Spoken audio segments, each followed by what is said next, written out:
বন্ধুরা, এটা হচ্ছে গ্যাংটকের রাস্তাঘাটের দৃশ্য। দেখুন কি অপরূপ সুন্দর না?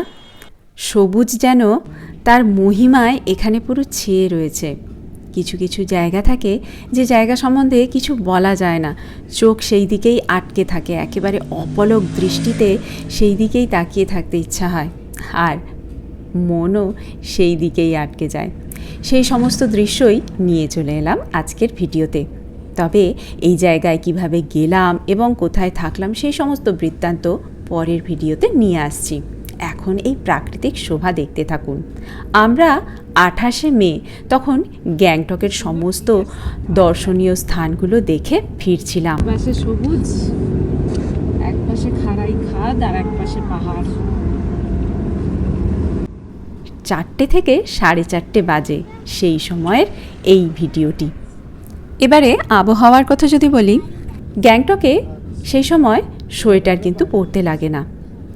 আমরা সাধারণত শীতকালে, মানে এই হাওড়া কলকাতার ক্ষেত্রে, যে সোয়েটারের ভেতরে একটু মোটা ধরনের শীতের জামাগুলো পরি, সেই জামাতেই সারাদিন কাটিয়ে দেয়া যাচ্ছিল।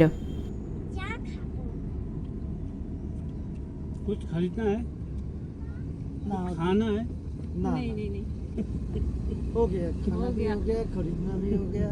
सब कंप्लीट। दारू देखते लगे पाँच डाल दिखे देख।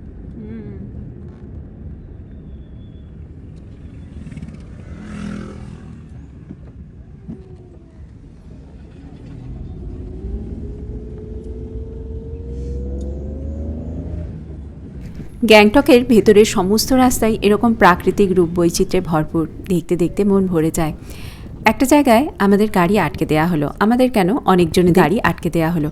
কেননা পরের দিন, মানে 29 মে 2025, সেই দিনে আমাদের প্রধানমন্ত্রী নরেন্দ্রনাথ মোদীজির আসার উপলক্ষে নানা রকম তোড়জোড়, রাস্তাঘাটে কাজকর্ম চলছিল। তো সেই হেতু গাড়িগুলো সব ঘুরিয়ে দেয়া হচ্ছিল।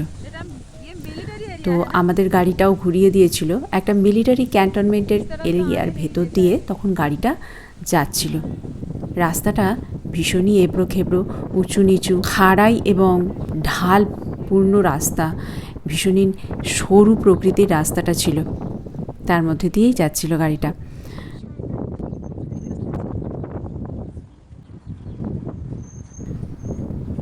হঠাৎ করে মনোরম অনুভূতি হতে হতে মনে যেন একটা চিন্তার অনুভূতিও আসতে লেগেছিল, সত্যি বলছি বন্ধুরা। তবে আমাদের যে চালক দাদা ছিল, সে কোনো প্রকার বুঝতে দেয়নি, ভীষণই ভালো হাতে চালিয়ে আমাদের এই জায়গা থেকে নিয়ে এসেছিল। ওখানের চালক দাদা বলেই এত সুন্দর ভেতরের রাস্তাগুলোও তার জানা ছিল। ফিরে আসছি বন্ধুরা আরও সুন্দর সুন্দর মনোরঞ্জনপূর্ণ এবং তথ্যদায়ক ভিডিও নিয়ে। ততক্ষণ আমার অন্যান্য ভিডিওগুলো দেখতে থাকো।